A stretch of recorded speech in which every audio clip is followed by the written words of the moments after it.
Alright, I'm going to show you how to build a retaining wall just like this one on the other side to hold in all the pavers. It's going to be made out of 6x6 treated ground contact material, and I've got 4 dead man in there. So I'll show you how it's all laid out. First we're going to dig over on the other side. For a preliminary layout, ran my string lines on the outside. I have my line levels on there. Make sure I'm good and level, just to forecast where it's going to be. One thing I discovered is this corner right here is about 2 inches lower than that asphalt, and it's also about 2 inches lower than the pavers that are over there. So this is my low spot. This is going to be the top of the retaining wall because that's level. Walls always have to be level, so it's still going to be up a couple inches off of here. So we'll have to come up with a drainage solution because all the water is going to want to drain right over here. So anyway, this is the material I'm using. I'm going to dig out so there's enough room to put down some gravel and give myself a good bedding and something that'll drain underneath there but also support the material.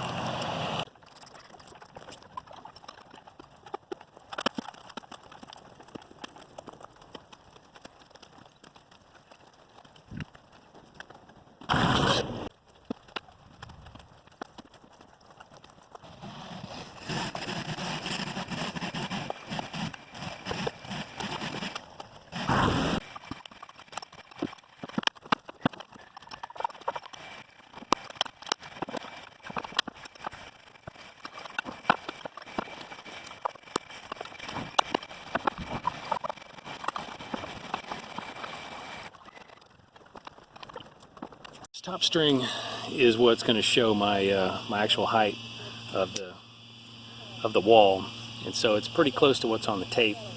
So I still have to dig down a few inches at least on that first piece that I'm going to put in here. It's all going to be under the ground, but it's going to be part of my base that ties everything together. I've got at least 2 inches, maybe 2.5, possibly 3 inches of base material that I'll be able to put on there because I can see my line right there, and then of course that's the top of the wall. So that's gonna be pretty good.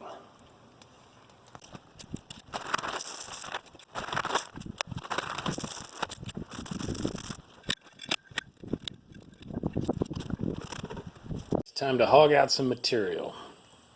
This Bigfoot saw, it's a worm drive with the Bigfoot setup on there. It's got a 10-inch blade on there.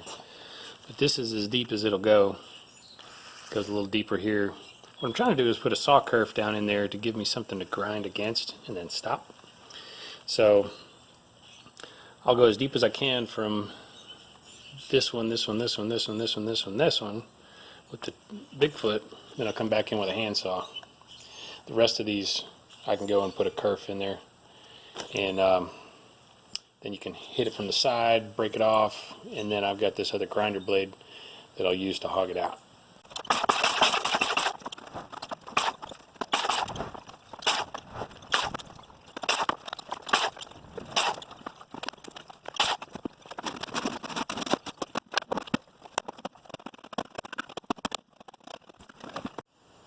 We're to the point where we need to start hogging out some more material quicker. These lines were set so that I have somewhere to stop.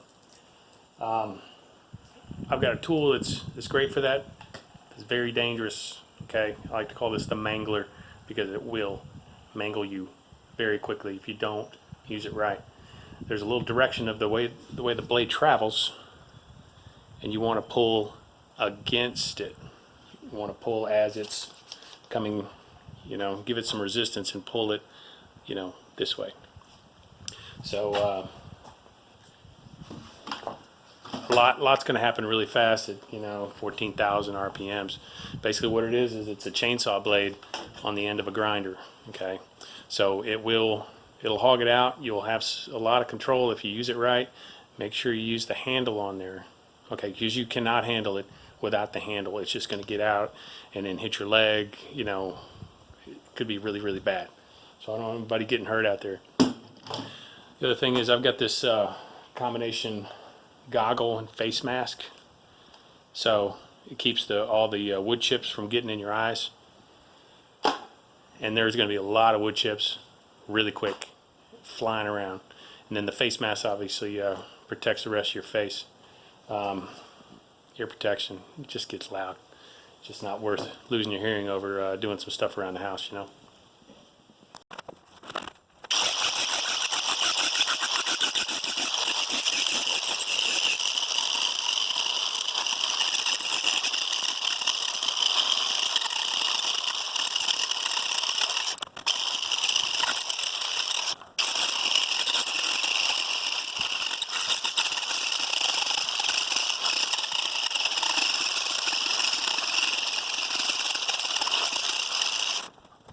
Pretty much got it close to where I want it.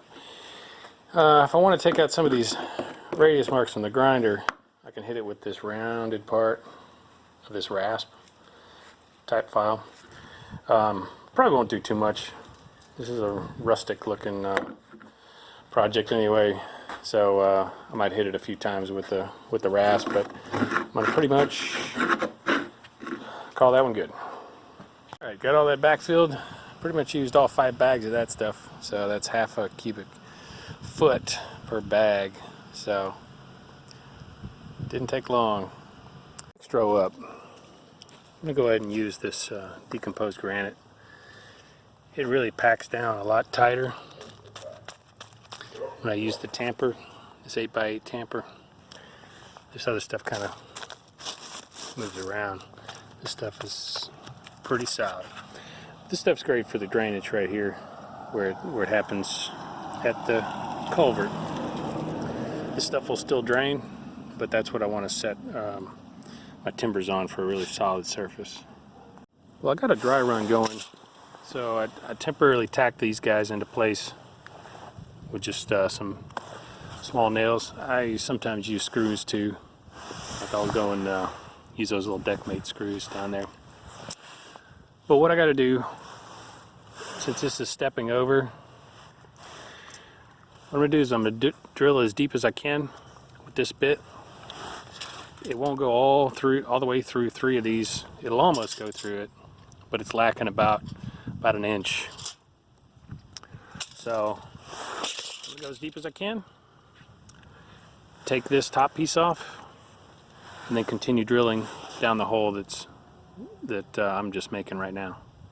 That way it'll go all the way through, and then I can have a piece of rebar that'll come from the very top all the way through.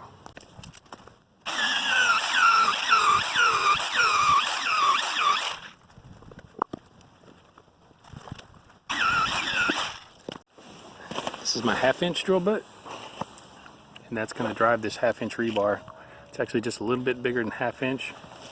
Those ribs make up make it up to about 5/8 total, but that's what makes it stick. So this 3/4 inch hole is going to get this number 5 rebar, which is 5/8 plus those ribs, so it'll stick in there pretty good. So that thicker stuff is going to go all the way through. I'm making through these 3 pieces right here. This bit is just long enough to get all the way through all 3. It's like 16.5 inches. So these are all pre-cut 24 inch. So that's what I'm going to use to stitch these 3 together, and then have a little bit going through and going through the ground. I'm denoting, this is my 3/4 inch with this pencil. I'll just remember that all my white marks are with the 1/2 inch. So I'll mark those here so I'll know where I'm at. So what I've got running through here is 3/4. What I got running through here is 1/2 inch.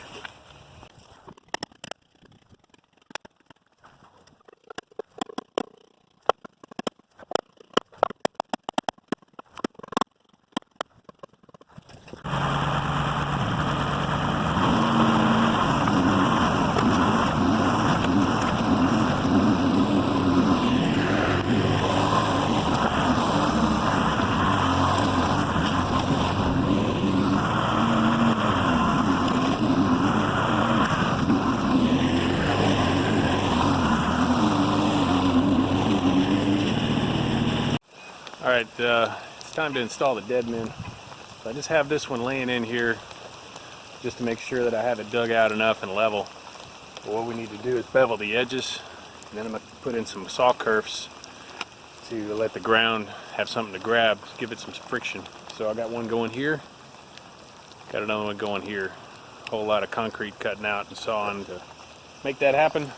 But anyway, let's do some carpentry. Got two beams set up here. I'm going to put a bevel on both of them. So I'll measure back. This particular saw that I'm using has it's about 2.5 inches until the blade contacts. So I want to go another inch back, make an 1 inch bevel on here. So 3.5 right here. Clamp this guy to it, and I've got the saw set on 45. It can go more than that, but I've got it right at 45. So let's go.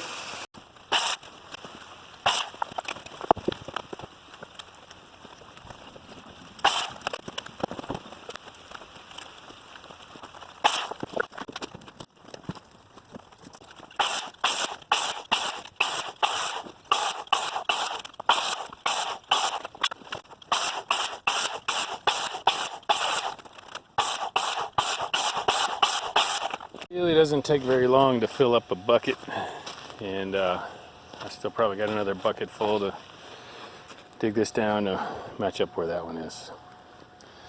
So if you don't have a tractor doing a job this size, it's not impossible, but it sure does make it easier.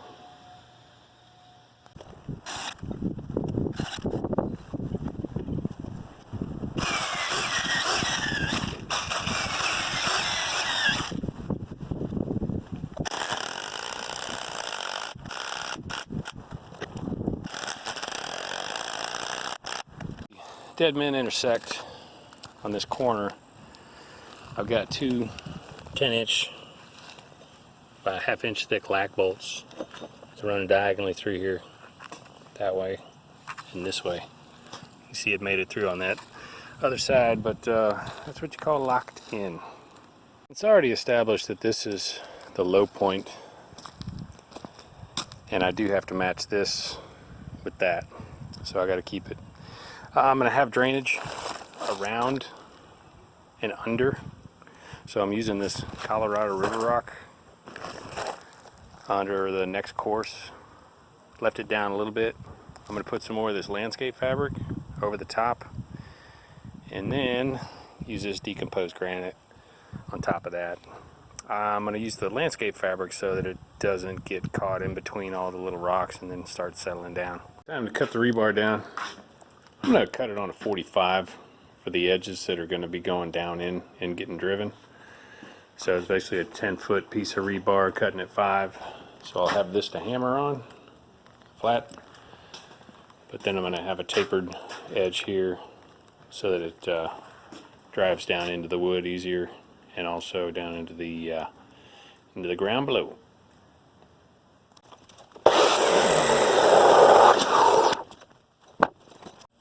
Alright, final cuts are in, and got a lot of rebar to drive in. Some of it's number 5 5/8. 3 or 4 pieces are 1/2 inch. Those will be a little easier, but yep. Here we go.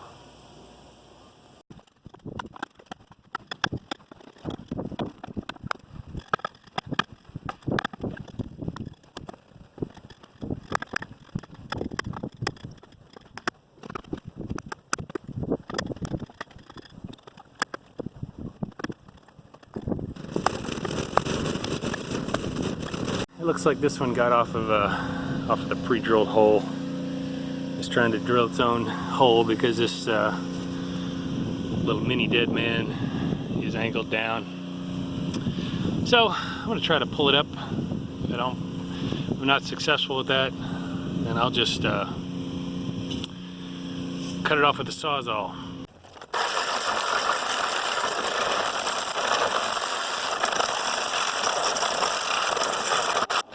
For me to call this thing done. Glad it's over, honestly, but it'll be here for decades, so all the pains and aches and all that goes away, but this will be here. So it's a good thing to know. I went ahead and filled in where this concrete had a hole at the top of the culvert. I put in some hardware cloth, galvanized, threw in some pea pebbles in there, and it'll help with drainage. I'm going to continue to backfill around in here next to it with some gravel, or crushed concrete I've got over here. Something that will allow some drainage behind it and then underneath it. And then here I'm going to continue with more of the same. I'll probably end up topping it off with this red lava rock on the top.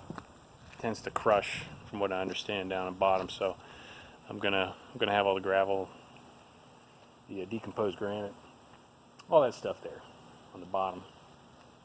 Anyway, that's it. Please like and subscribe for more stuff like this, and also you'll see that I'll be doing the start to finish on this last part for the pavers. So also send me a comment. Let me know how I'm doing. Thanks.